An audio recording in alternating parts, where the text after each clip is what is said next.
Hey folks, welcome back. So if there's one thing you should know about me by now, by watching my videos, is that I do love me some RPG starter sets, and especially Chaosium based ones. So we looked at the Call of Cthulhu starter set recently, and finally, after sort of eyeing it up for a long time, I got myself a copy of the RuneQuest starter set, as well as the RuneQuest Slipcase Set, which we'll look at in a future video as well. And I gotta say, I thought the Call of Cthulhu starter set was generous, but honestly, I had no idea what I was in for with this thing. It's the same price, $30 US, or about £23 if you're in the UK. If you buy it direct from Chaosium, as always, the shipping is reasonable, and you get PDFs for free, so make sure you pick it up there if you want to save some money. But yeah, let's just look at the back of this thing. First of all, you can tell it's a bit thicker than the Cthulhu one, maybe about, I don't know, inch and a half or something.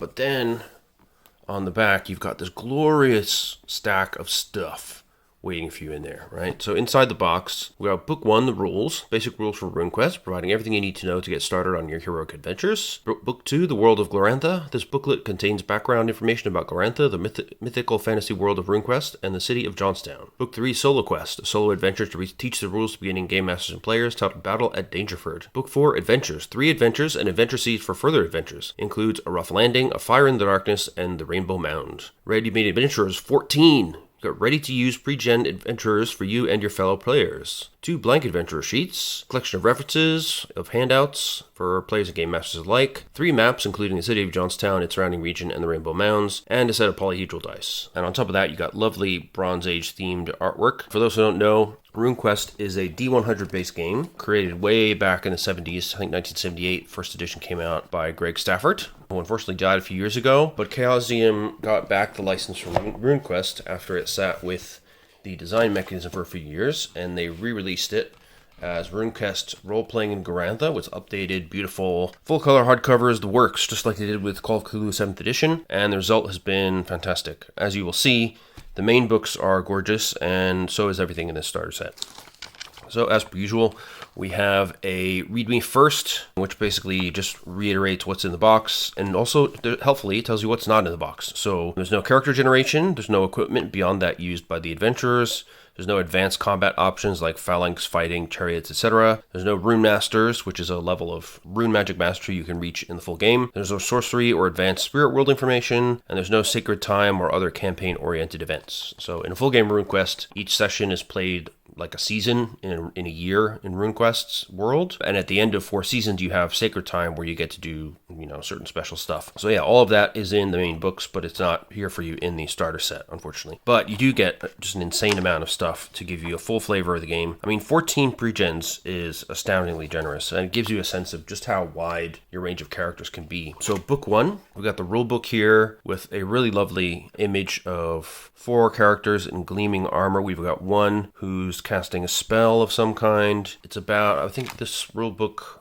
snippet is 64 pages, if I'm not mistaken. Yeah, thereabouts. And yeah, we won't go into tons of detail because it's just kind of, first impressions. We'll get more in detail into the rules when we look at the full set. But they give you the basic idea of, what RuneQuest is about. You're creating adventurers. Everything's described in your adventure sheet. Each adventurer is tied to several runes, which are the cosmic powers defined in Glorantha and manifested by the gods. So the gods are real in Glorantha. That's important. And every adventurer in RuneQuest is also a member of society. They are part of a clan, a tribe, a city, or other community. They often have duties, loyalties, and conflicts beyond just sort of hanging about and being murder hobos, with ties to the world of Glorantha as deep as they are profound. And that's indicated in the full rulebook, where character generation actually starts with working out what your grandparents got up to, and then you build up gradually to what your character got up to before you start your game. So it has a kind of extended life path generation like you might have in Traveler, but takes it even to the next level. And also your character will have potentially land holdings, which in the weapons and equipment book, there's additional rules for managing those, harvesting crops, and running stables and all this kind of stuff. So you can really get a sense of place, and you feel attached to the world of Glorantha. And it's so detailed. There's a set of 10 books coming out shortly. But the first 2 major ones are coming out now at Gen Con, basically, I think, really soon. The first book in the 10-book series is called the Prosopedia, and that's kind of a general encyclopedia of all the gods of Glorantha. And then each subsequent book is going to be about the different cults for the major gods of different categories, and that'll give you tons and tons of new options for magic and character creation and all kinds of cool stuff. The breadth and depth of character creation in this game is just going to get even more insane with the release release of those books. So anyway, of course, they tell you about the dice that you're going to use and the basics of, what's a role-playing game, etc. And then they have a nice little example of, what your basic stats are all about. So unlike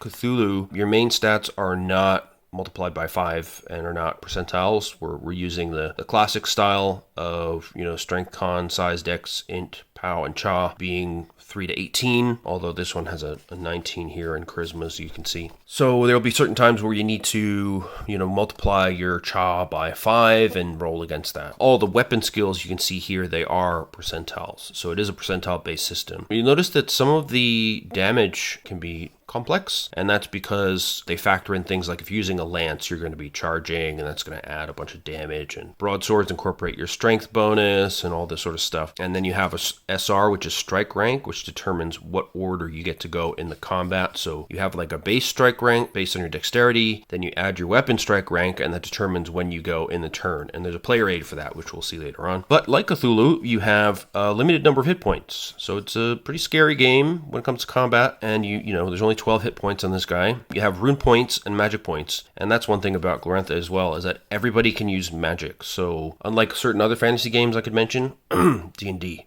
there's none of that like linear fighter quadratic wizard nonsense where the magic using characters can like do sweeping huge changes to the narrative and the battlescape, and the fighters just hit people over and over again every turn. Everybody can use magic, everyone. And whatever cult they're in, whatever runes they're attuned to, they get magic points and they get rune points and they can do stuff. Or you can go into spirit magic, you can go into sorcery, there's different kinds of it. But the world of Glorantha is packed to the brim with magic, which is very, very cool. And also you'll see it uses hit locations. So depending on what armor you have, you'll get different armor points and hit points on different parts of your body. And in fact, you'll see when I show you my slipcase set, I also got the special RuneQuest dice, which includes a special hit location die. So I don't have to roll a d20. But normally what you do is you roll a d20 after a successful attack to see where you hit. And then you work out, whether you chop the person's arm off, or if you were lucky enough to get a headshot, all that kind of good stuff. So yeah, that's the kind of basics. And then with your abilities, there are 3 main types. You have skills, which are, like in Call of Cthulhu, basically things you know how to do. Most of them have a base chance, which is like a random person would be able to do with that skill, but you can always build up beyond that with the points that you have in character creation. Runes, basically, so that sort of describes your attunement with the runes and the gods associated with them. And passions are strong emotional responses that are usually focused on a particular like god or group or tribe. So you might love them, you might have loyalty, or you might have hate or fear or whatever. And so that can really affect how you end up role-playing your character. And when you get through all this sort of life path stuff, that can really generate interesting narrative hooks right from the beginning before you even start playing, because you'll find out, oh, my grandparents died in this battle against this tribe, so that means I hate them a lot. And,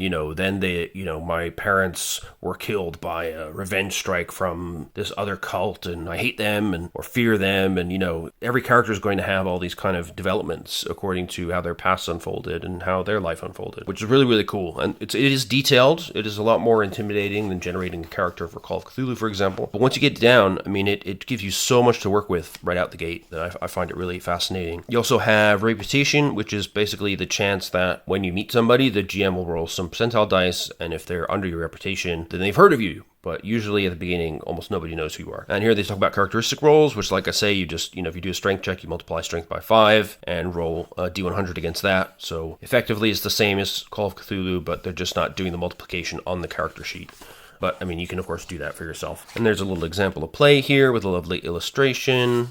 Glorantha, of course, is based on the Bronze Age, so it's not the kind of standard European medieval fantasy vibe that we're used to getting to. And then they have a handy table here of what your ability score can be, which you can, as you know, you can go over 100, by the way, by quite some bit if you're lucky. And it'll tell you which rolls give you a critical. So the higher your score is, the broader the critical range becomes. What the range is equals a special success. So you have a critical success and special success, a regular success. But no matter how high your skill goes, if you roll between 96 and 100, you fail. And if you roll a double 0, which is 100, then you will fumble. And that's no matter how high your skill goes. But there are other aspects to it that make it more complex than that. But again, we won't get into that right away. They explain the different levels of success. They explain how to deal with opposed rolls, which is similar to Cthulhu. I mean, you're looking for a higher level of success than the other player, basically, whoever you're opposed to. And they also have the resistance table, which is kind of a holdover from the earlier editions of Call of Cthulhu. You may remember this from when we looked at the Call of Cthulhu 2e classic box set that was released by Chaosium, which I love to death. But it's extended a little bit because we can have characteristics that go a bit higher. So basically, whoever is acting will look along the top row and reference the receiving characteristic of the player they're acting against, and it'll tell you, what chance you have to overtake them, what you need to roll to overcome the resistance, basically. There's also a formula for that, so you can use that instead of the table. But the table is easy enough to use. One thing that you can do in RuneQuest that you can't do in Cthulhu, which I really like, is augmenting abilities. So basically, you can combine skill, runes, and passions to kind of support one another. So if you could make a case to the GM, for example, that, because I really hate this guy, the tribe that he's from, and I could recognize from his clothing he's from that tribe, I want to try and use my hate tribe passion to augment my attack roll. So you'll roll against your amount of hatred, which is also a percentile chance. And if you get a critical success, you'll add 50% to your attack rolls for the rest of that encounter. If you get a special success, you'll add 30%. Regular success, add 20%. If you fail, you subtract 20%. And notice that as well, for everything up until success, you get to check the ability used to augment, which means at the end of the session you can check to see if you improve the skill, just like Cthulhu. But if you fumble, you subtract 50% from the desired ability for the roll attended. And if you fumble using a passion, then you're racked with this and can only dodge, flee, or hide for the rest of the scene. So there is a risk there, but I love the fact that you can do this. If you really have a strong feeling about another tribe, you can roleplay that. You can use that to try and make your attacks tougher. But there's a risk that your passion overwhelms you and you end up being overtaken by that. Then they talk about what happens when you have abilities over 100%, and they explain that no matter how high the ability goes, you never have better than 95% of succeeding. But basically, if somebody is trying to act against you and you have 100+ ability, then they have to take the part of your ability that's over 100 and subtract it from their side. Give an example here. So if your broadsword skill is 135%, then everybody facing that adventurer in melee combat must reduce their chance to parry by 35%. And that applies to other skills. So if your listen skill is 110%, that's going to reduce the ability of somebody to roll against you to try to sneak past you, for example. You can possibly reattempt rolls, but at a minus 20% penalty. There's not like a kind of pushing roll mechanic like there is in Cthulhu. It's up to the GM whether you're allowed to sort of reattempt something at all. And they talk about different units of time. I mentioned strike rank before, which really only comes up in combat, but generally narrative time is kind of the speed of plot when we need to get from one town to another, and we don't need to bother with the time spent traveling in between. A full turn is 5 minutes or 25 melee rounds. Most combats don't actually last that long, and the default length of most spells that you would use like before combat is long enough. I think that the default length is 2 or 3 minutes to get you through most combat. So if you use Blade Sharp to make your blade sharper, then it'll probably last long enough to get you through the combat before it runs out. Most don't last a full turn. A melee round itself is the time it takes to have one round in combat, and here it calls that about 12 seconds long. So it's one complete exchange of attacks, parry, spells, and movement. Then they talk about skill time, but that can be sort of variable, because if you decide that you have, say, a great deal of time pressure to use a skill, then that the GM may decide to modify your chance of success, or vice versa. If you're going to spend a lot of time on it, then it may become easier, etc. And then they go through the skill descriptions, and they're sort of divided up by their connection to attributes. You've got your agility skills like climb, dodge, drive chariot, jump, etc. Communication skills like act, bargain, charm, dance, fast talk, intimidate, intrigue, sing, speak languages, all this kind of good stuff. Knowledge skills, which includes alchemy, animal lore, celestial lore, cult lore, which is pretty important. Knowledge of your own belief systems, basically. Customs of your homeland or other. First aid, gaming. So if you want to play games of chance in the Glorantha world, for example. Herding, library use. A nice little holdover from Cthulhu there. Treating disease, treat poisons. Then you have magic skills like meditate, preparing corpses for final rites. Sensing chaos or assassin. Spirit combat, that can be pretty useful actually. You can use spirit combat to basically knock people out unphysically. Spirit travel, so that's your ability to travel through the spirit world, which is a real place in Glorantha because it is such a magical, fantastical universe. Manipulation skill is stuff like things that you do with your hand-eye coordination and reflexes, so that includes all your combat stuff. Melee weapons, missile weapons, crafting things, concealing things, using a shield, etc. Perception is insight, listen, scan, so that's looking for signs of movement and generally is an opposed roll to the hide skill. Searching for someone,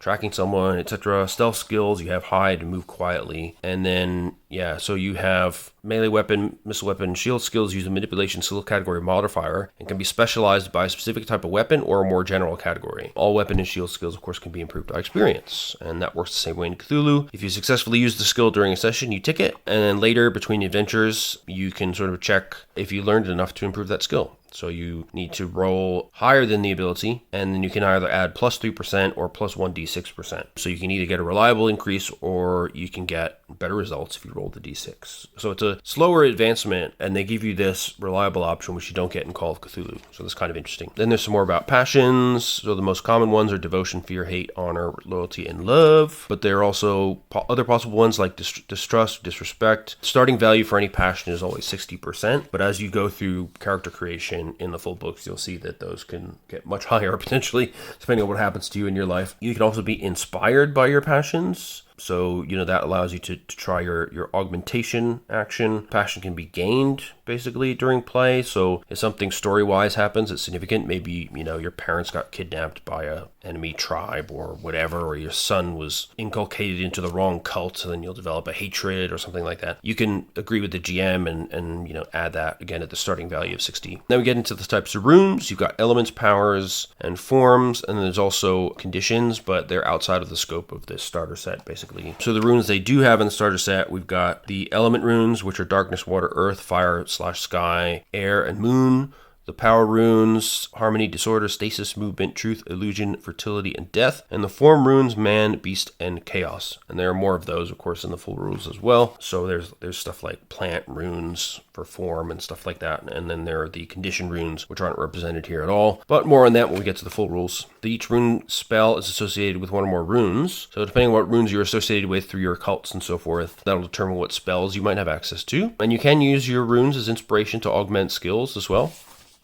It works the same way, basically, as the other kind of augmentation with your passions. Runes kind of are supposed to affect your personality as well. So they go into a little bit of that here. And then finally, we get into the combat section. You start out with a statement of intent. What do you mean to do? Everybody not engaged in melee combat already can move up to their total movement. Those moving up to half of their movement can also participate in melee, cast a spell, etc. Every 3 meters of movement adds +1 to your strike rank. So it moves you further down the order of who goes when. Then you resolve melee, missiles, and spells in order of strike rank, lowest first. Sometimes several people will go at the same time, and in that case, the highest dex goes first. If the dexes are the same, then the strikes are simultaneous. And then after everything's resolved, everybody records any changes in status, like, magic points they spent, or rune points spent, any damage that was taken, any spell effects that happened or stopped happening, or whatever. So strike rank determines who gets the first chance to make a successful attack. It's based on size, dex, weapon length, and magic points being spent. It can be modified by surprise and movement. A parry does not take any strike rank. So there's lots of ways to move yourself up and down the initiative order, which I think is really cool. Yeah, we got some pretty cool, heavily tattooed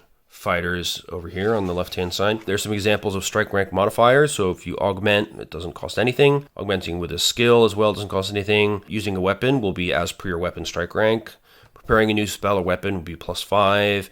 Preparing a weapon, spell, or missile will be +5. Being surprised would add +3 to your strike rank. Being surprised by foes that are farther away, you only get a +1 because you got a little bit more time to deal with it. When you use magic points, it's each +1 after the first point, which is free. You add to your strike rank for that. So, there's more to remember about combat, but it does start to make sense pretty quickly. And it is really fun and really engaging because, you can do things like called shots, with your arrows, trying to hit somebody in the face. If you take a 20% minus modifier on your 2-hit with your bow and arrow, you can really aim for weak spots on the enemies. You can chop their legs out or break their arms. Of course, the same can happen to you, and it's not fun.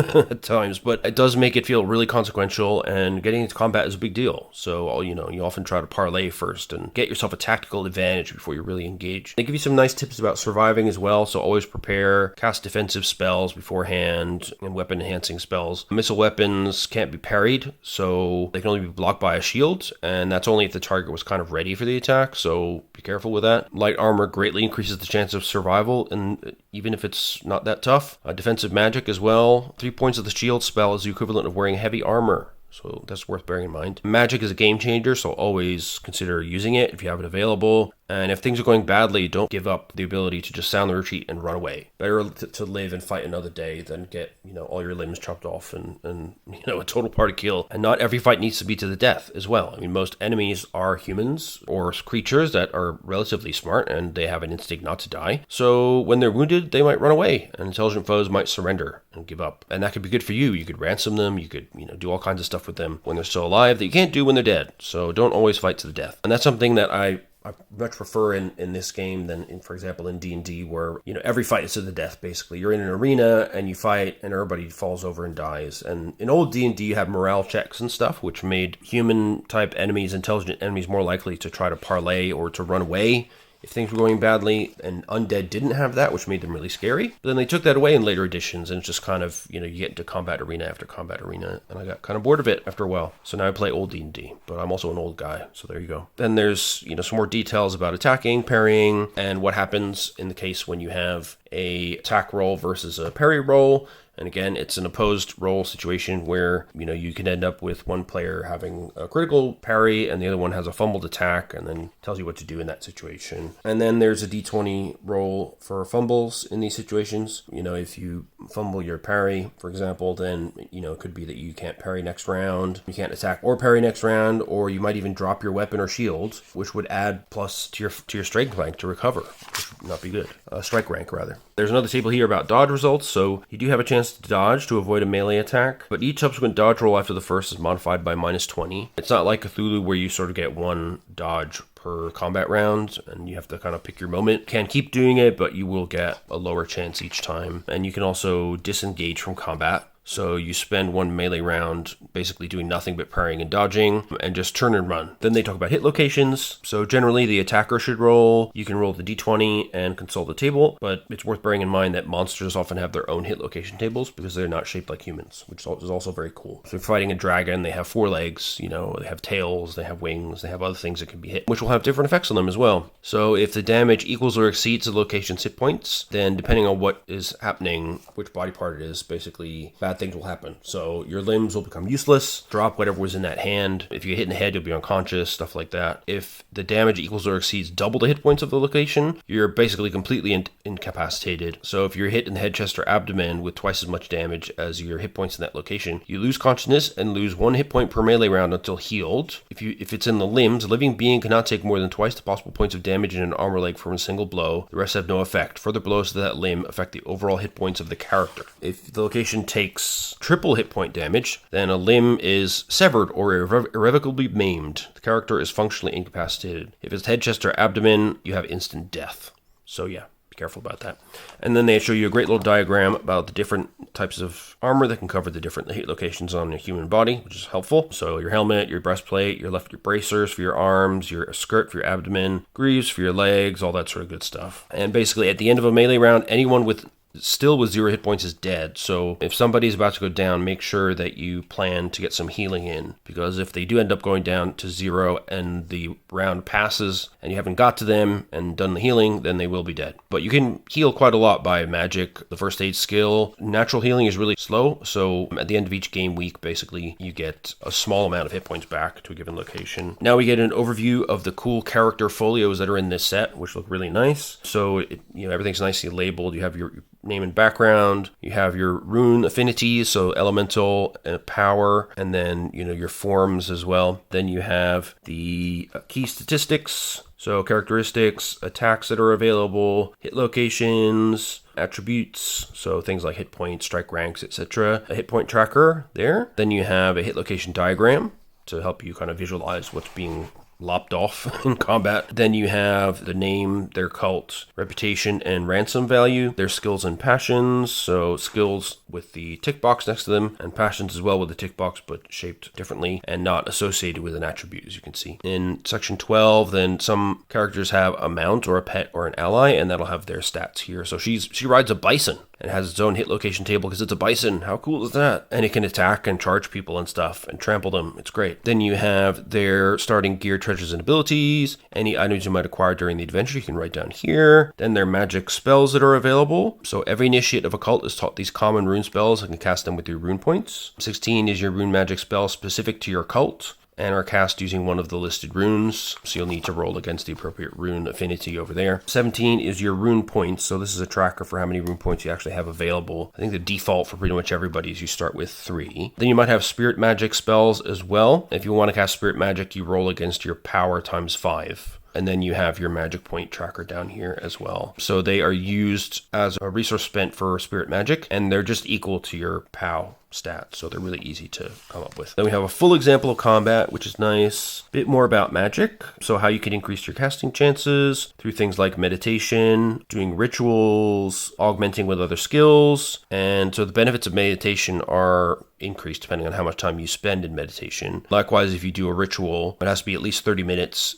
all the way up to a day, and you'll get between plus 30 and plus 50% for your spellcasting chance. So if you know you're going to be potentially getting into a fight and you need some magic on your side, then you might want to prepare yourself with some meditation and so forth. There's also things called spell matrices, which are magic items that let you cast a spell even if you don't normally have it. Some character types or cults, they can imbue spells into an object and then give them to somebody. So they could give you, say, a necklace that lets you cast Blade Sharp, and then you can cast Blade Sharp even if you normally couldn't, which is really useful. Spirit magic is the most basic type of magic in Glorantha, and this is the one where you roll against POW times 5. So you need a visual token of the spell. Usually it's, focusing on, your magical energies on a specific thing, and then you spend some magic points. And then targets will need to try and overcome your attempt, POW versus POW, using the resistance table. You might try to use Meditate, of course, to augment your use of the resistance roll. To determine a spell strike rank, you total the caster's dex strike rank plus the magic points minus the first plus any boosting magic points, and the total is the spell strike rank. And then they give you a summary of some key spirit magic. So you got Blade Sharp, the ever popular one. Each point you spend, it adds 5% to hit and plus 1 damage per point to an edged weapon, and it gives your weapon magic damage, so that can harm magical creatures and ghosts and stuff like that. You can cast counter spells with counter magic. You can dull blade, so you can reduce the weapons of somebody else. You can extinguish a fire. You can create fire arrows. You can cast a glamour, which increases your charisma, basically, and increases spirit combat damage by 1 step. You can do some healing, and you can use it multiple times as well, so you can pump it with more points to do more healing. You can repair broken stuff. You can do some kind of defensive things, like shimmering the air around you to make you harder to hit. You can cast silence, so that can be used for stealth. You can put people to sleep. Lots of cool stuff. And this is just, a really short list. I mean, the Red Book of Magic, for example, and other supplements for the game. I mean, there's hundreds and hundreds of spells in this game. Then we get into rune magic. It's basically fairly similar. You need to declare that you're going to cast rune magic at the start of your turn, and then you need to make a casting roll, and it needs to be against your rune affinity rather than your POW times 5. And the rune spells tend to be more powerful, but they are quite limited. Like, you don't have a lot of rune points, and they can just be eaten up pretty quickly. And then they have a load of examples of rune spells as well. Absorption, you can absorb 1 point of attacking rune magic or 2 points of spirit magic. You can analyze magic to get at least true statement about at least one function of a single magical item, entity, or substance. You can arouse a passion. So if you want somebody to go nuts over something, that might be useful.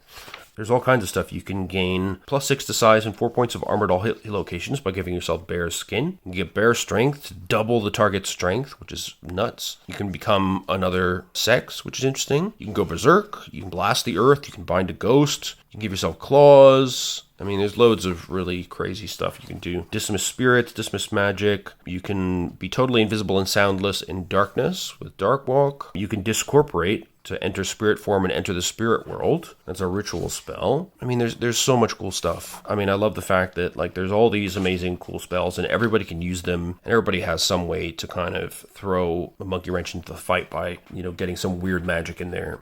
And there's just, even in the starter set, they give you tons to work with. So, here's the matrix creation that I was talking about. So this allows you to store a spirit, magic, or rune spell into an item at the cost of 1 point of permanent power per point of the spell. So you have to lose some power forever, but it imbues some object with the spell, and you can then give that to a homeboy, which is often a useful thing. And then you can recharge them with a worship roll in a temple. And also, every sacred season, or sacred time rather, at the end of a year, you have an opportunity to roll to see if your POW increases. So you can get those POW points back if you're lucky. What else we got? You can read minds, you can create madness, you can resurrect a dead person, you can reconstruct something that happened from the past for a 15-minute sequence, you can regrow limbs. I mean, how cool is that? You can sanctify things, you can sever spirits, you can shake the earth, you can see both the POW aura of living beings and magically know the current actual magic points of other entities and creatures.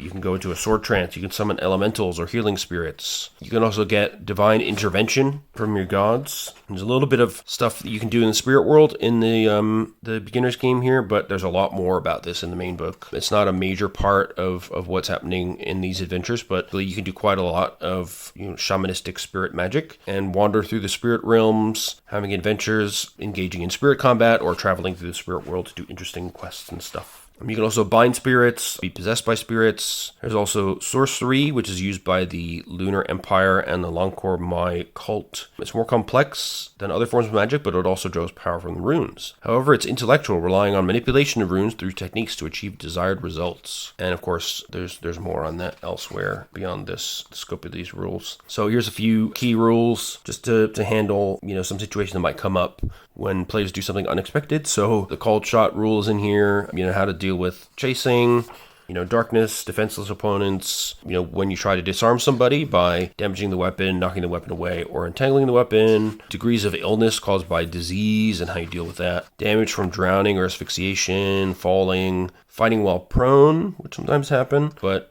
people are trying to hit you, get a plus 40%, which is pretty rough. Damage you can get from fire, grappling, knocking back an opponent, which can potentially, push them off a cliff or something. Knockout or stunning people, mounted combat, multiple actions. Basically, if your strike rank is low enough, there's 12 strike ranks total in a round. So if your strike rank is like 3, then you could potentially act more than once, depending on what you're doing. Yeah, the combat is really cool in this game. And then we got some more summaries of shooting moving targets, protected targets, shooting to melee, encumbrance, skills over 100%, thrown or dropped objects, and then what you can do between adventures. So you check your ability experience. If somebody's been captured and it's not been resolved, then if somebody is still captured at the end of the adventure, you'll assume that their family or clan or cult or whatever ransom them back, and then that person will have a debt to pay, which is often a problem. You can recover your healing points, your magic and rune points, which return over the course of a day anyway. And you can also train to increase reputation, improve your characteristics, earn income from your profession, aging, learning new spells, etc. But that's all in the main book.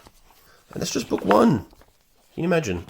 Book 2 is great. I'm not going to go too much into this because it's better if you discover the world of Glorantha through play. You can see, it's a vibrant place. It really is, giving you that Bronze Age flavor, but it is so packed with magic and myth and unusual stuff. The realness of gods, cults, and magic. Some of the important gods described here as well, along with their rune affinities associated with them. So it's a very small collection of gods here in the starter set. There are many, many, many more.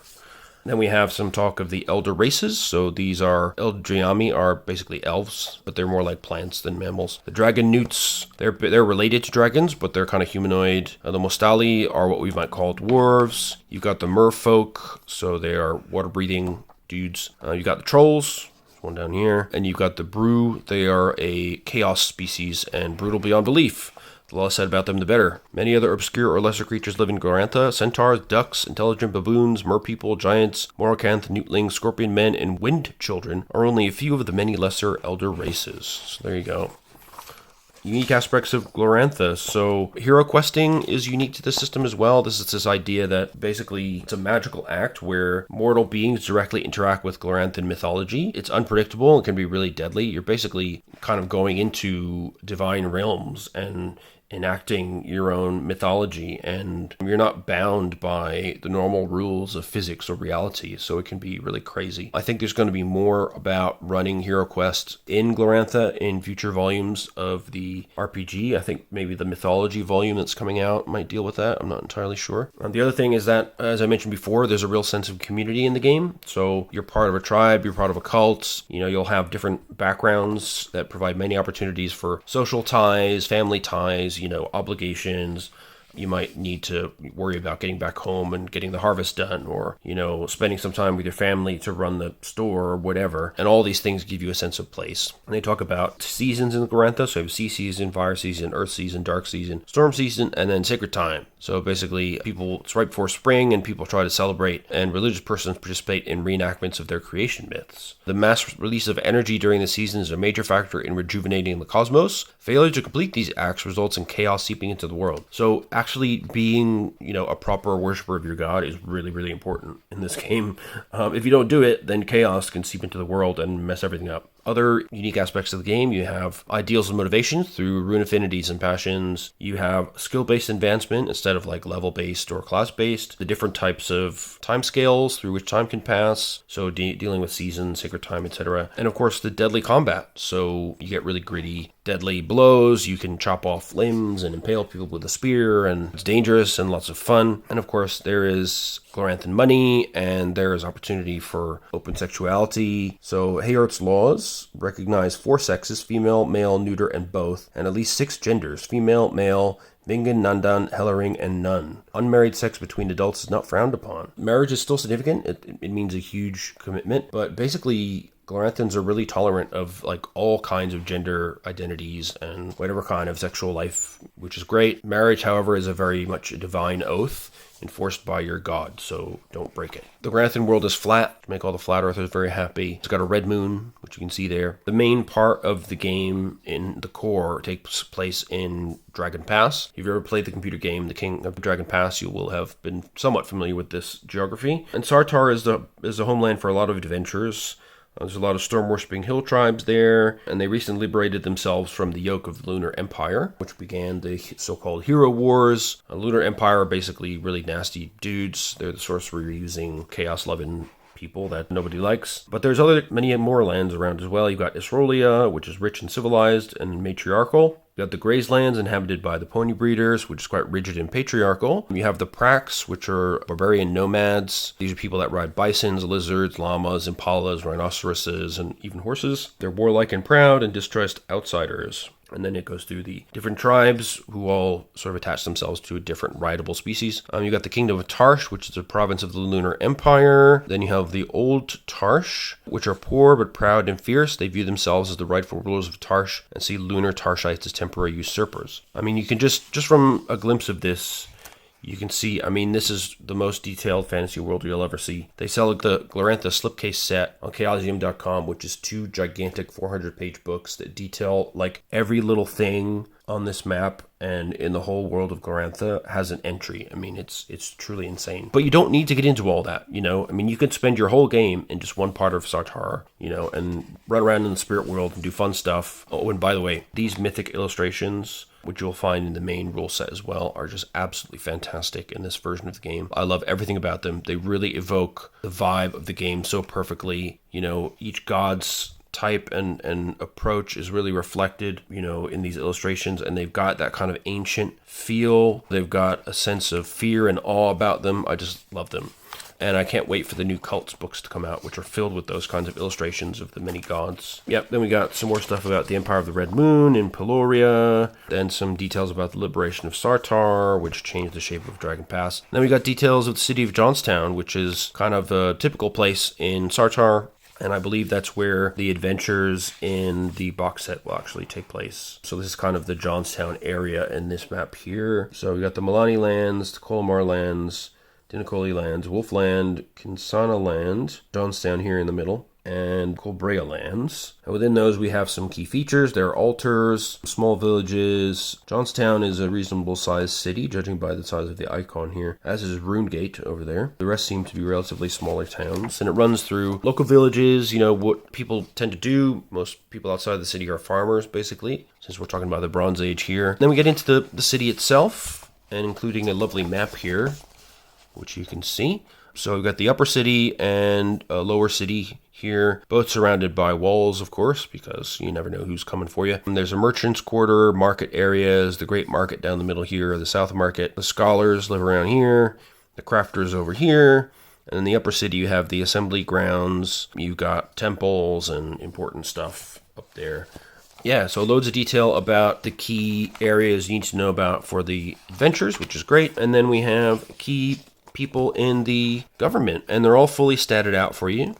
So here, for example, we have Orngren Holdfast, the city Rex of Johnstown. So he's a Wind Lord of Orlanth, Chief Lieutenant and Captain of Calier Starbrow, having fought at our side for 12 years. He's tasked with defending the city and keeping the peace. So he's a pretty tough dude. He's really good with his one-handed spear, 125, and his broadsword, 115, and his medium shield, 120, plus spirit combat of 75, so he's pretty good. Passions, what's he got? He's devoted to Orlanth, 80%. He fears Lunar Hell, 80%. He hates Lunar Empire, 85%. Honor, 75%. Loyalty, Green Half Clan, 60%. Loyalty, Calier Starbrow, his companion, 95%. And loyalty to Sartar, 85%. And his reputation is 65, so a lot of people will actually know about him. You'd have to be playing for a while as a player to get reputation that high. He also has some allied and bound spirits as well. So he's got a spirit bound in his spear. He's got a spotted owl, rat, and green lizard, which also have bound spirits, which is pretty awesome. Got enchanted items. I mean, yeah, you don't want to mess with this guy too much. Got the city admin person, Georgia Latish. She's a little bit less into fighting, but she's pretty decent with spirit combat. Does know, of course, a few spells. Chalana Arroy Temple Group.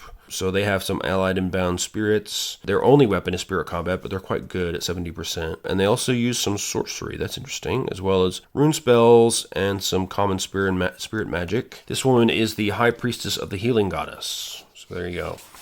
Then we have the Isari's Temple Group, Joe Myth. So that's this guy down here. He has got an allied spirit bound to his staff. And he is quite good at spirit combat. He has a number of rune spells, including Matrix Creation, which is handy. Counter Magic 2 and Heal 6, which again is quite good. And he can speak a number of languages. I guess that's good. Yeah, he's a famous long-distance trader and golden tongue priest. He's married to Zix Porub, a lean and mirthless Issaries cultist from the city of New Pabas, and has 2 children. All right. So are these his children? Maybe? I don't know. But they're part of the Issaries Milani tribe. We have the Lancor Mai Temple Group. So these, I believe, also are known for using sorcery. There's an invisible cat. No one else seems to notice it, but is always getting underfoot and tripping Gorangi. That's pretty funny. He's got pretty decent spirit combat, rune spells, and has mastered the command and summon techniques and the earth and truth runes for sorcery. And he can do sorcery spells, including Geomancy 3 and Logician 2. Wow. Cool. He's got a number of useful runes as well. And then we have more minor NPCs from the Orlanth Temple Group. We've got various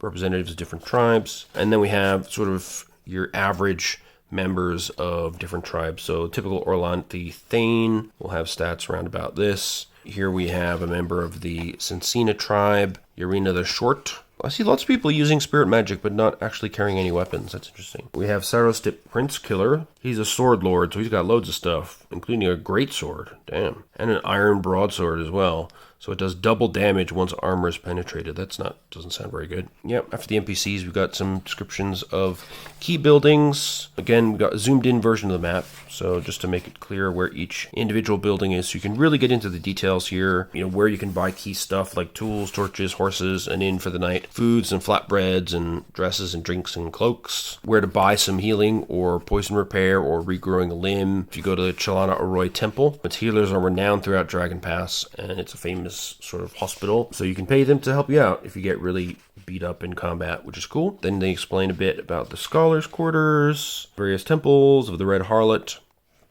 some taverns you can hang out in, the merchant quarter, the crafter's quarter. Yeah, I mean they're not messing around here, giving you the background of Johnstown. They've even got stats for a typical resident, which is nice, typical citizen.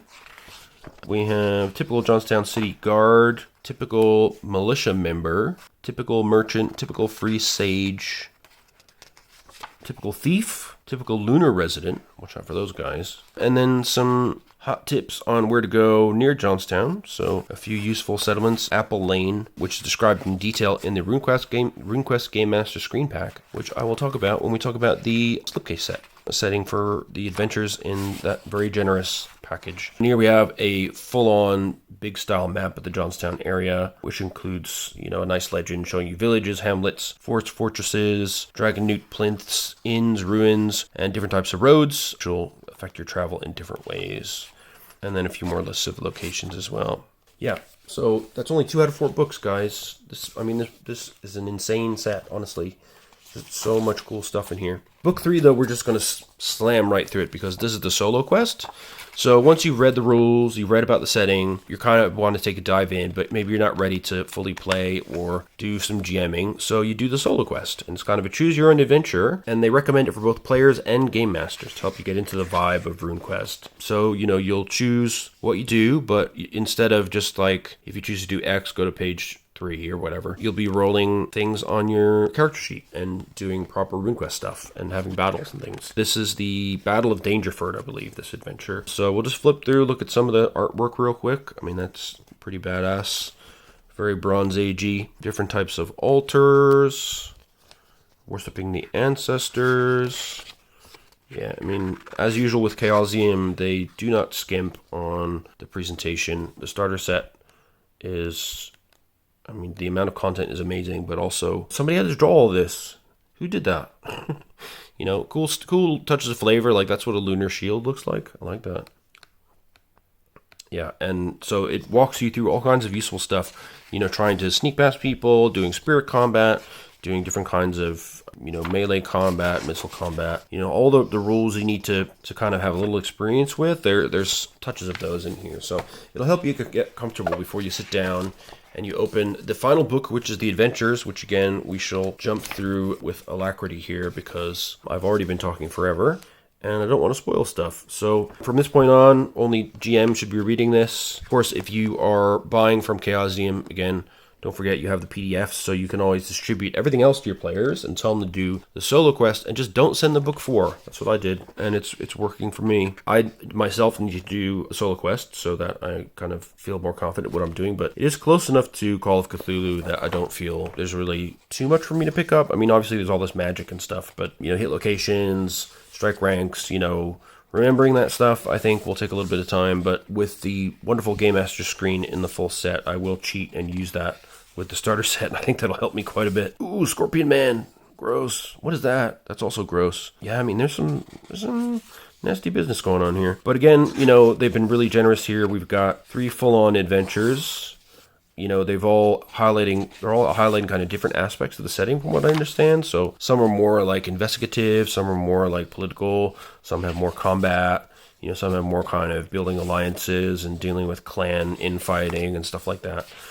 And then you have, I think the last one is the Rainbow Mounds. Yeah, so this is like almost a proper dungeon crawl, basically. You can see here, like you have this whole underground area to investigate. And there are loads of crazy stuff going on in there.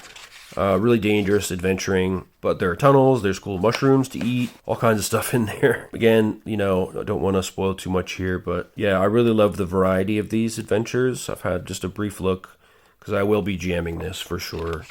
I love the way the stat blocks are presented. I love the artwork. The cartography is brilliant. You know, look at this guy. Look how badass he looks.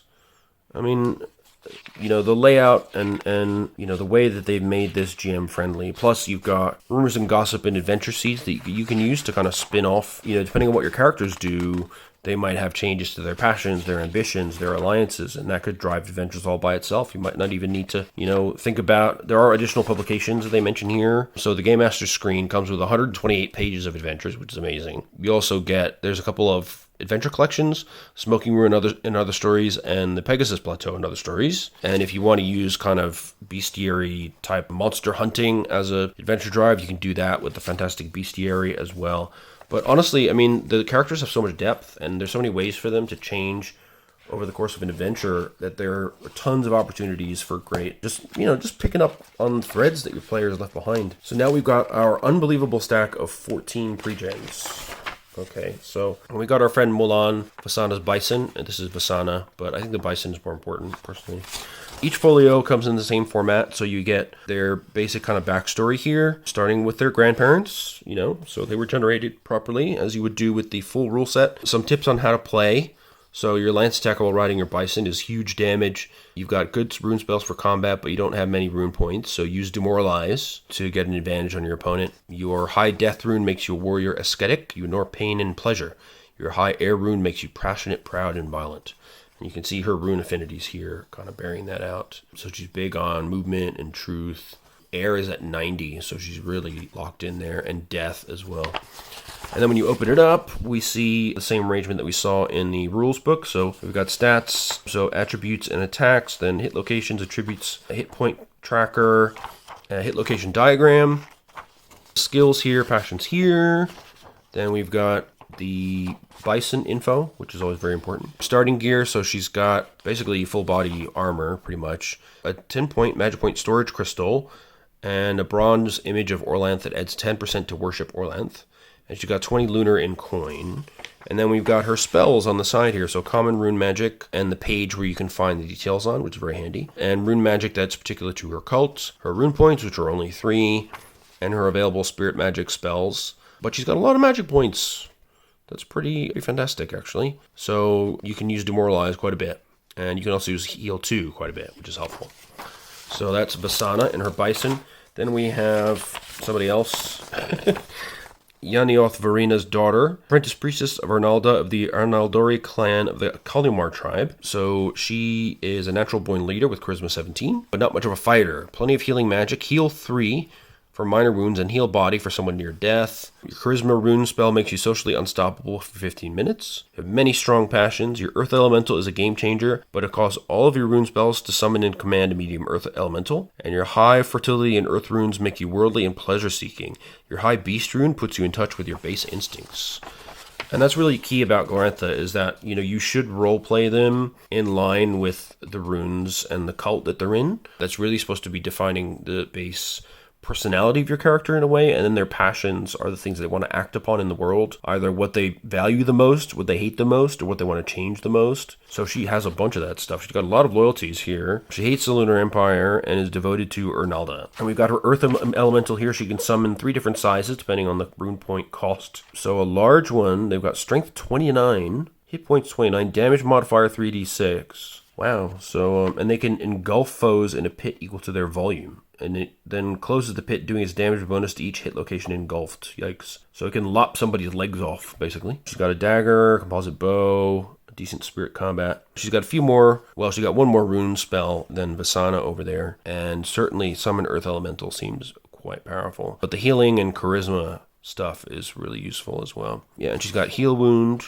and heal body. Costs all 3 of her rune points, though, so that's a pretty big one. Befuddle can be handy, though, as spirit magic spell, from what I understand. So that's Yanioth. You can see she's really into her earth, fertility, and beast runes. Now we've got this guy. He rides a zebra. How cool is that? So this is Harmast Baranthos' son.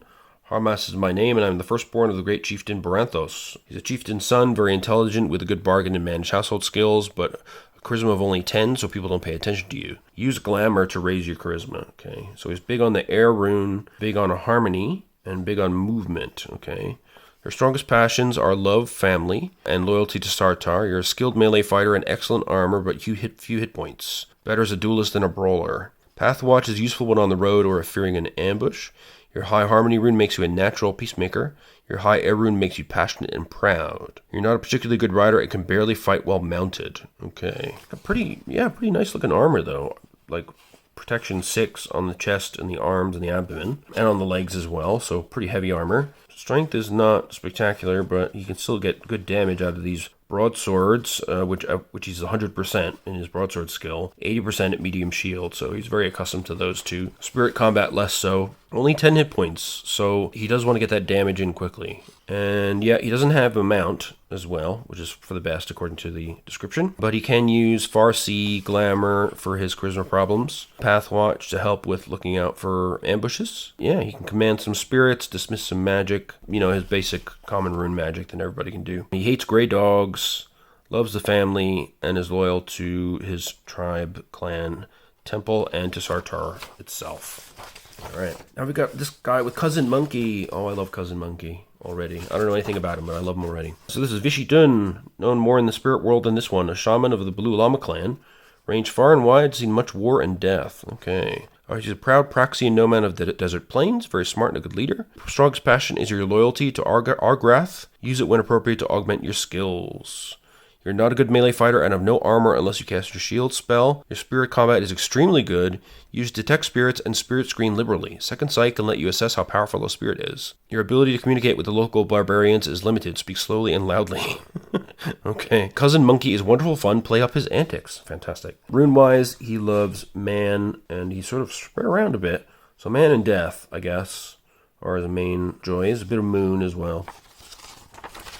Yeah, so he's kind of a shaman, but he's in a monkish sort of pose there. And you have no armor points anywhere. Wow, that's very dangerous. 14 hit points, which is not too bad, but with no armor protection, that's going to go quick. He does have a lance, a dagger, axe, but spirit combat 95. Holy moly, pretty dang good. And yeah, he's also good with spirit combat, spirit dance, spirit travel 65. Yeah, so that definitely seems to be his main focus. Cousin Monkey can help out. He can do a bit of clawing, biting. He's got a short spear and a sling, but he's not very good with them. And he's got 11 hit points. That's as much as a person. It's pretty good. Movement of 10, so he's fast. Strike rank of 4, not bad. And he gets a damage bonus of plus 1d4 to his claws and bite and spears, which is pretty awesome. And he even has some spirit magic. Counter magic 2, heal 2, mobility 1, spirit screen 2, and he loves his family. And he does have 1 point of armor due to his fur.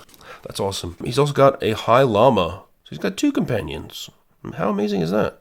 This one has 22 hit points. Must be huge. So I guess he's riding around on the llama with Cousin Monkey. And the llama can bite, but it's not very good at it. Can kick for a huge amount of damage. 1d8 plus 4d6. Strength of 36, my god. And he's got, of course, common rune magic. Then he's got Axis Mundi, Discorporation, and Shield, which you really need to protect yourself. Spirit magic spells, Spirit Screen, Spirit Binding, Heal, going to be useful. He's got a lot of magic points, so that helps. Wow, yeah. Very interesting. I love it that so many characters have interesting stuff. Here we have somebody with a fire elemental who looks absolutely crazed. That's slightly scary.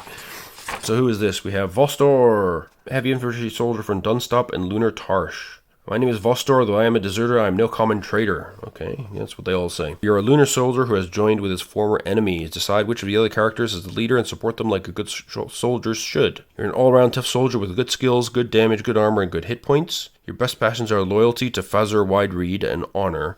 Bond with other characters with a high honor. You're a mess of contradictory passions when it comes to the Lunar Empire. Okay. Rune-wise is into moon, disorder, and illusion. Cool. And he has a small fire elemental. Very cool. So he can summon that using his rune magic for just 1 point. It has a strength of 10, power of 11, hit points 10. Ignites flammable objects, heats metal, eventually melting it, bakes stone, sets fire, and burns people. And it also floats through the air at the same rate it moves on the ground. And it can engulf its victim in flame. Armor provides no protection against a burning attack when it engulfs you, but protection shield spells can do. He's got a lot of weapons as well. A Kopi, dagger, which is very good at the Kopi sword, which is this kind of saber thing. He's got a medium shield, large shield he's excellent with 90%. Spirit combat, mediocre. He is devoted to the Seven Mothers. He fears the dragons, fears Harik the Berserk, hates King Farandros. He's got 70% honor, and he loves his family, and he particularly is loyal to Fazur Widereed, as we noted before. He's got a spell matrix for heal 2 in the form of a belt buckle depicting a fat, grinning dwarf. Nice. Cool. Alright, then we have somebody with is that a chameleon? Is that a thing? Some kind of crazy beard action going on. So we have Sorala, a scholar out of the Lankarmi Temple in Notchet. My mother taught me in the ways of writing and reading and instilled in me a great love for the pursuit of knowledge. I have fought and shed blood for Queen Zamastina and King Argrath and put my sword to work as readily as my stylus. You're a scholar, incredibly smart with an intelligence 20, and you also have good charisma. You're a decent fighter with decent armor, but are comparatively weak defensively and better at parrying with your sword than with your shield. You can read 3 different languages. Your strongest passions are loyalties to Argrath and the Queen of Ezrolia and devotion to the God of Knowledge. Your magic is mainly about obtaining information. Take time to cast your sorcery. It is rarely useful in combat. Okay. You're from the biggest city in the world and are very civilized and cultured. Your high truth rune makes you a good investigative detective seeking the truth behind every mystery. Yeah, 95 truth, 75 harmony. Everything else is fairly middling. We got 75 for man, 60 for fire. But 95 truth is quite something. Got decent armor, 6 on the head, 3 on the chest, abdomen, and arms, and 3 on the legs as well. She's half decent with a broadsword and thrown axe, but generally not a great fighter in terms of stats. Attributes, strike rank 3, so she's quite lithe. That's good. Not a lot of hit points though, but a half decent damage bonus anyway. She's devoted to the Lank Gormai at 80%. She hates the Lunar Empire.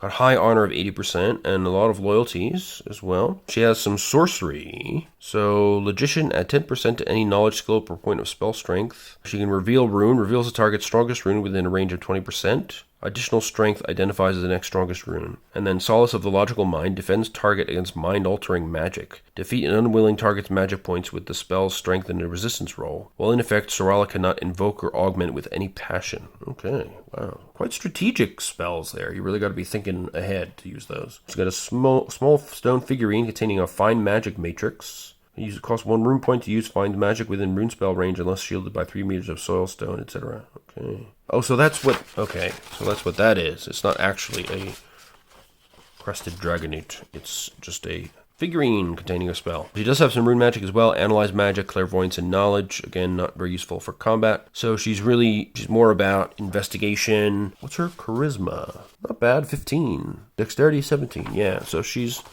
going to sneak around. She's going to find out stuff for you and use her sorcery to sabotage people. We have now Rurik, who's got a shadow cat and a bow. I like both of those things already. He looks pretty exciting.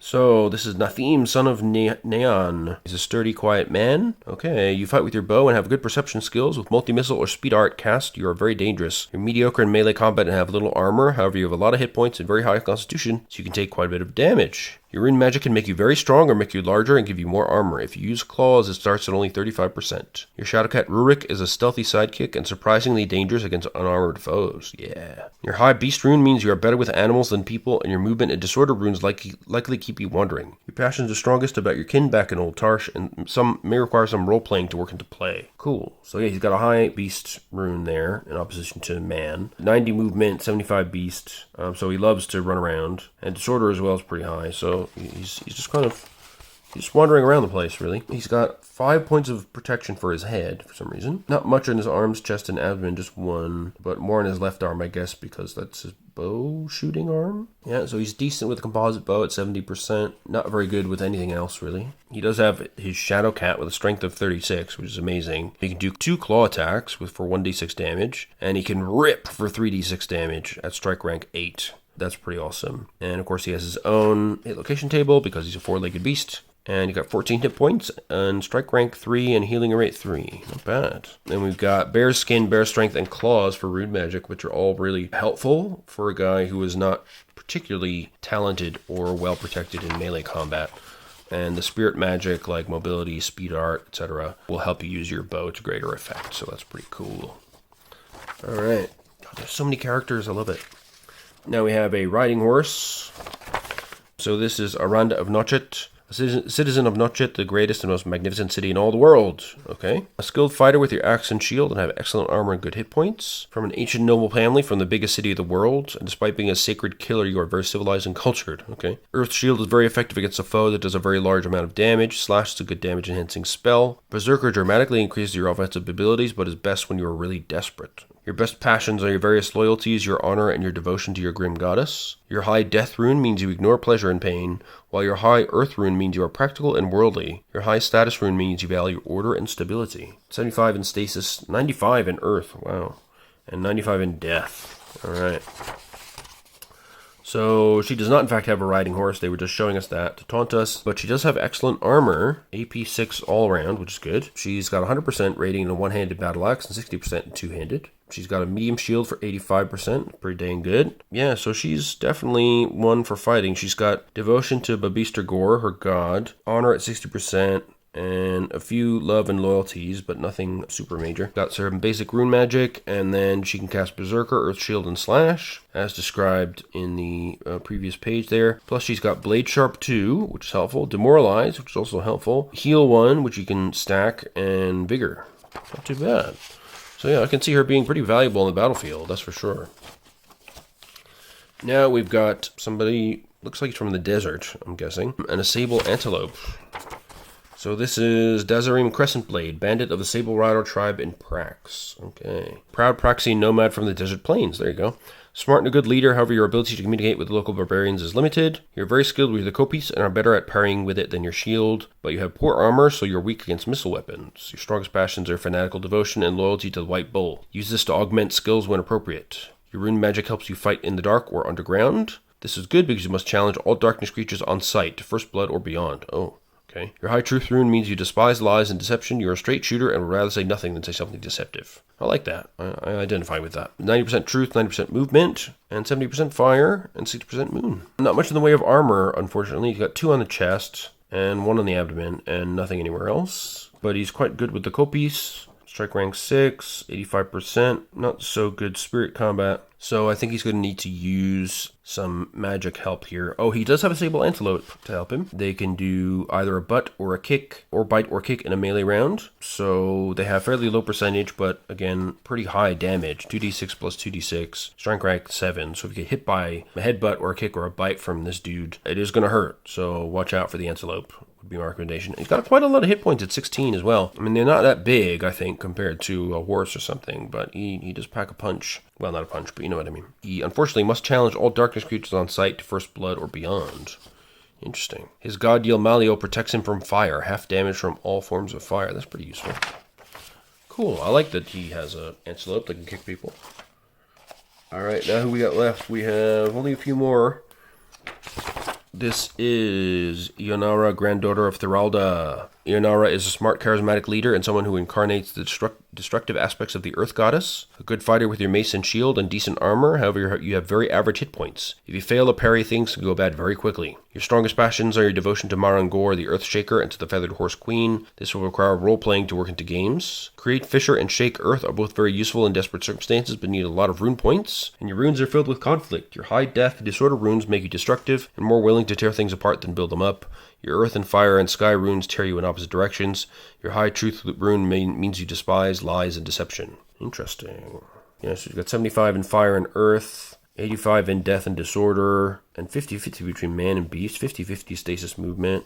Yeah, a lot of unsureties, I feel, in her rune affinities. But she's got 100% with a mace. 1d6 plus 2 damage, which is not a lot, but can still do a good amount to an unarmored opponent. 70% with a small shield. She's got half-decent armor. Helm for protection at 4. Chest armor at 5. An abdomen at 5. Arms at 3. And legs at 3, so it could be worse. And she's got Tezza the Riding Horse, who has a 30 strength and massive old bite and kick damage. You can rear up and plunge on somebody for 2d6 plus 3d6 damage.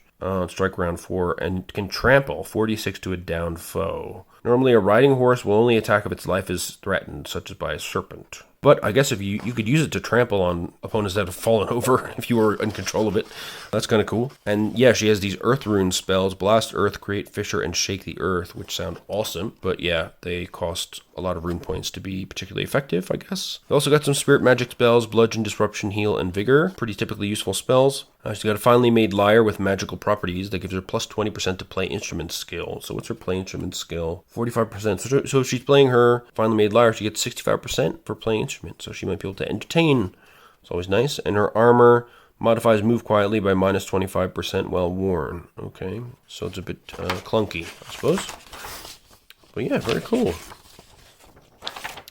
Then we have this guy who is all scarred up to heck and very mean looking. And his weapons are chipped and clearly battle worn. And yeah, we don't want to mess with him. He is Mago the Fierce, son of Barosus, mercenary soldier from Wilmskirk in Sartar. He's exceptionally smart and skilled warrior, better on the offensive with your axe and shield, but better on the defensive with your broadsword. However, you have only average armor and average hit points. You have many passions, with many opportunities to use at least one to augment your skills in a pinch. Berserker greatly increases your offensive abilities, especially fighting chaos, but is best used in desperation. Face chaos can rally others against chaotic foes. Remember to cast protection to improve your armor. Summoning and commanding your small air elemental uses all your rune points. Your high beast and death runes make you savage and merciless. You ignore pain and civilized niceties. Your best communication skill is intimidate. Awesome. So he's got a lot of air and darkness, plus death as well. And he's more beast than man. Excellent.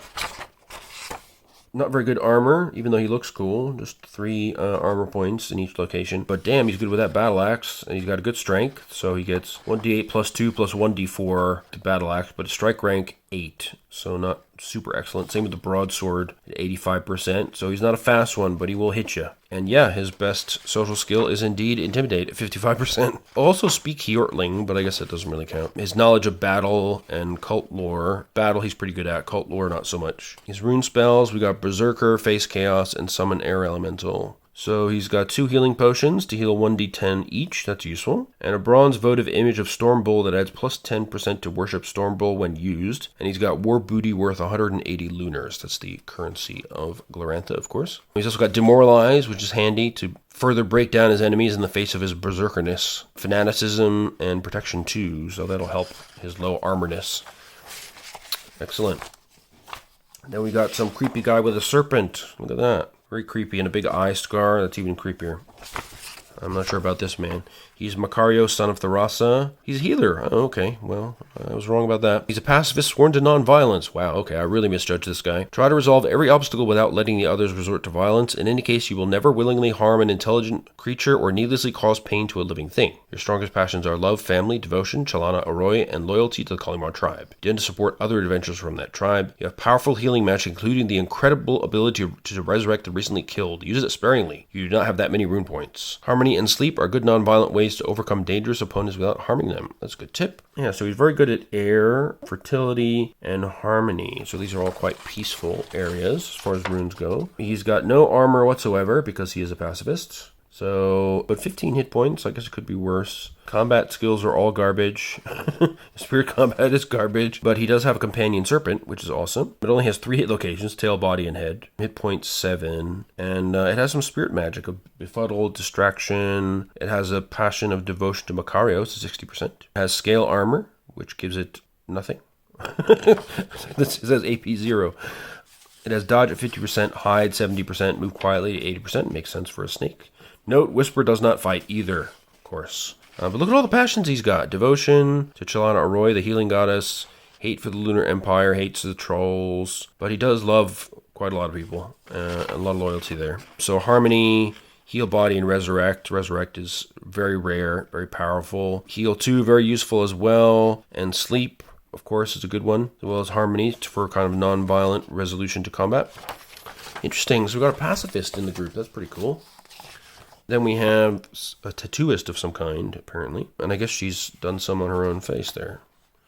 Cool. All the art is so good, honestly. All right, so this is Naresh, rune painter, tattoo artist of the necropolis in Esrolia. You're a sacred trickster and mock the assumptions and pretensions of others, parody excessive seriousness, and deflate pomposity. You show what is wrong with the ordinary way of doing things and how to do ordinary things the wrong way. When you are identified as a trickster, you may make fun of and even be downright rude to priests and tribal leaders without fear of sanction, at least wherever the Orlanth cult rules. Unfortunately, many others tend to punish you for your sacred duties. You're a mediocre fighter, but have a great dodge skill. You have great communication and stealth. You have many passions and loyalties that drive you in different directions. Your high water rune makes you mercurial and changeable. Your high death rune means you are separated from the concerns of ordinary life. So she's got no armor at all. Some pretty crappy skills weapons-wise. 41% rapier, 40% small shield. Yeah, not fantastic. 14 hit points. Strike rank 2, so she's lithe. 3 rune points, 27 to magic, so that's pretty decent. Healing rate of 3, that's also, I think, typical. She's good at dodging, at 82%. Good at jumping, 63%. 70% fast talk, that's helpful. Anything else really stand out? Not much. For rune magic, she's got Become Other Sex, which is handy for disguising. She can create illusory sound or reflections. Glamour can boost her charisma, which is handy. Shimmer 2 to avoid missile attacks, which is handy when you've got no armor. And Silence to help you stealth around. That's pretty cool. So there you go. Trickster. I can't believe there's so many characters here. All right, who is this guy? He's wearing a wolf pelt, and there's another one on the floor. Seems a little bit disrespectful, guy, I gotta say. So this is Varrocos Wolf Killer. Okay, well that's why. He just loves killing wolves, I guess. He's a heavy infantry soldier of the Oromarth clan of the Kolomar tribe. So he's a killing machine with a sword in both hands, excellent combat skills, good armor, and high damage. Your strongest passions are your honor and your hate for Lunar Empire. Follow the code of honor. Don't kill unarmed people, accept surrender, and protect those who have surrendered to you. You're also loyal to the Kolomar tribe and tend to support other player characters from that tribe. However, you cannot love... That's terrible. Cast Blade Sharp 2 before fighting to get an edge in combat. True Sword gives your sword damage a big boost and is only a 1-point rune spell. Shield is useful if you need to increase your armor points. Your High Death rune means you ignore pain and pleasure and live for death. You do not fear it, and due to your occult's view on death, you cannot be resurrected. Oh my goodness. So yeah, he's got 90 in death, 75 in movement, 75 in truth, and 70 in darkness.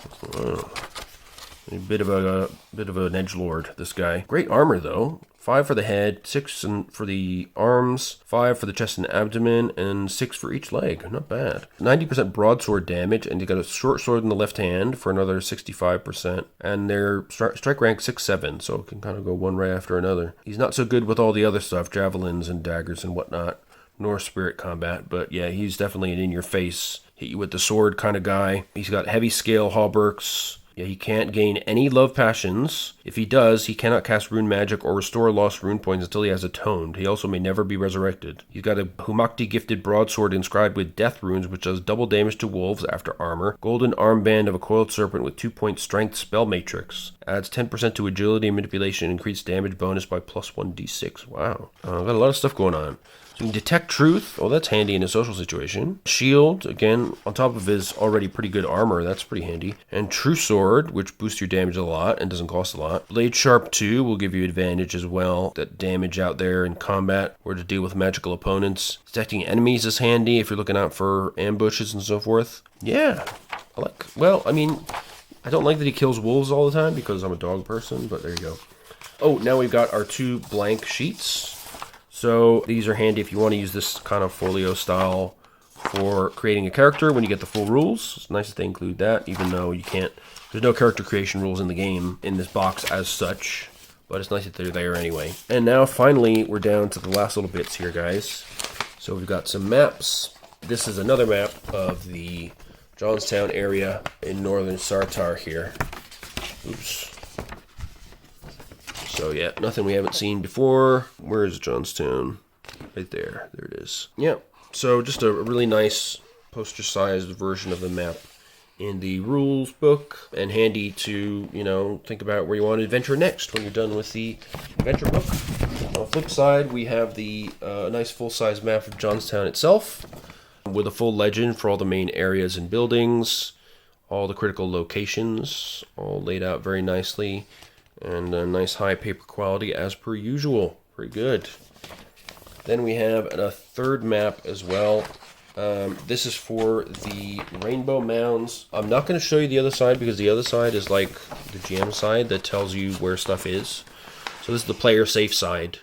As you go into the Rainbow Mounds, you will go through these different caverns and tunnels, and awful things will happen to you, potentially, probably, maybe. And the other side, for the GMs, has labels. Oops. Let's go preview. Whoop. Can you see? See, there's labels there. There you go. And then we have our reference sheets here. So we've got starter set reference sheet. We have ability results tables, just to remind you of that stuff. We've got the runes summary, at least for the runes in the starter set, the augmentation procedure, the resistance table, hit location dice, shield hit locations and what they protect, common rune magic and where their spells are located in the book, attack and parry results matrix, and the dodge results matrix. Very helpful. And then we have a reference sheet here for the Gloranthan runes, divided up into elements, powers, forms, and conditions, even though conditions ones aren't really used in the characters in the set, but it's nice to have them anyway. And then we have our lovely strike rank tracker. So it reminds you of the modifiers in the middle, which is great. So, and reminds you at strike rank 12 that aimed attacks will happen at strike rank 12. If you want to do a called shot, all spirit combat occurs on this strike rank, etc. Strike rank 1, then that's where the next round begins, and rune spells are cast at strike rank 1 unless boosted with magic points, in which case they occur on SR1 plus 1 per magic point used. So everything you need to know basically to remember, the various modifiers, plus if you're using missile weapons. So with the SR information you have on your sheet for your weapons and for your character, plus these modifiers, you'll be able to work out where everybody stands on this tracker and put a token there, and then you'll know when you get to act. And on the other side, we just have an ad for Chaosium being cool. But yeah, it's a fantastic, fantastic starter set, just so incredibly generous. And as a final bonus, of course, you get this lovely set of dice. Go ahead and take them all out, why not? You'll be doing a lot of D20 rolling in this game, which is different from Cthulhu, because you've got all those hit locations to roll. I mean, ideally you'd have more D6s, I think, because that's quite a common damage die. But we do, of course, have the percentile dice, which you'll be rolling constantly, and the lesser used D8, D4, D12. I haven't worked out yet if RuneQuest actually uses a D12, because I know they give you D12 in some of the Call of Cthulhu sets, even though the game doesn't use D12 at any point. Which I think is really funny. But I'm not sure if that's the case. I'm pretty sure that there must be some things that use a D12, because if I remember from my quick look at the bestiary, there's some pretty massive strength numbers and stuff and bonuses for things. So anyway, that is the amazing, fantastic RuneQuest starter set. I can't say enough good things about this. The value proposition is totally ridiculous. Yeah, I mean, having all these beautiful character folios, you've got the maps, you've got 3 full-on adventures, you've got the solo quest to get you into the vibe of the world and the system. You've got, so many different types of characters to play with, a whole book about the setting to help you get into the worlds. The rules book is really concise, well laid out. The setting book gives you everything you need to know about Johnstown, key NPCs, gives you a sense of place and time. It's just all that is excellent. Plus, you've got a character who rides a bison. I mean, what more can you ask for, really? Oh, and I forgot about these blank things. These were going to go underneath the characters. Anyway, yes. So, I got distracted there for a second. But if you're at all interested in BRP system, in a sort of non-standard fantasy world where you've got a Bronze Age vibe, you've got all this unique stuff going on with gods, universal magic use, so you don't have any, conflict between martial and wizard characters, because everybody's a bit of everything, potentially. I mean, Glorantha is fantastic. I having looked through this starter set and a bit of the main books, I came away feeling like, basically, where has this game been all my life? I think this is perfect for me. I love D100 systems. I love the gritty combat with hit locations and, things like being hit on the shield actually mattering and being tracked in combat. The way that spells are used and the different types of spells and that mattering. I mean, combat is tense and scary and exciting, because those little choices that you make about when to do what are going to make a big difference potentially, because one unlucky shot to the face, and no matter how tough you are, you may just go down. And that's pretty serious business. Somebody have to drag you to the temple and get you resurrected or something. And I love that high stakes feel. It's not your typical dungeon crawling fantasy. It's it's a really, really in-depth world with a lot of stuff going on, but I would encourage you not to be intimidated by that. I personally love playing in worlds that have a lot going on for them already, because that means as a GM, I don't have to prepare all that stuff. You know what I mean? I can just say, okay, I've got my Glorantha guide. I know what Johnstown is about. I know where we are in Sartar. There's loads of cool stuff for us to just go and talk to people and do stuff, and as characters grow and change and evolve in their passions and their attachments and so forth, and their hatreds, adventures will happen. I love the character generation process, which is like Traveler or Life Path taken to the next level. So anyway, enough gushing. I think if you have $30 to your name, just buy the damn thing. There's really nothing to lose at all. Even if you never play this again, or you read it and you think, oh, Eric's crazy, I don't want to play this. What is he talking about? Give it to somebody as a Christmas present who might be into this kind of fantasy, and they'll love you forever, because, I mean, there's enough in this box to keep you going for quite a while, especially if you're a creative GM and you use the adventure seeds in the adventure book and just carry on, But it's really worth going on to the core rule books, as you'll see in my video about that coming later, but it'll take me a little while before I get to that one. I've got a lot of other videos lined up as well, so I need to get those edited and out there first. And I don't have enough time at present to read all the detail of the RuneQuest Slipcase Set just yet. But once I do that, and I feel reasonably competent in explaining it, then you will see a video on that from me. So I hope you look forward to that. In the meantime, just buy this starter set. It's so good. It's beautiful. It's rare I'm this happy with a purchase. You know, I've rarely spent £23 and enjoyed it this much. So that's the best possible compliment I can give to this. In the meantime, I hope you people, as always, are taking care, staying healthy, and staying well. Thanks for watching. Please, you know, tell your friends about the channel if you enjoyed yourself. Click that subscribe button if you feel like it. And I really hope to see you in the comment section and in my next video. So until then, take care and bye-bye.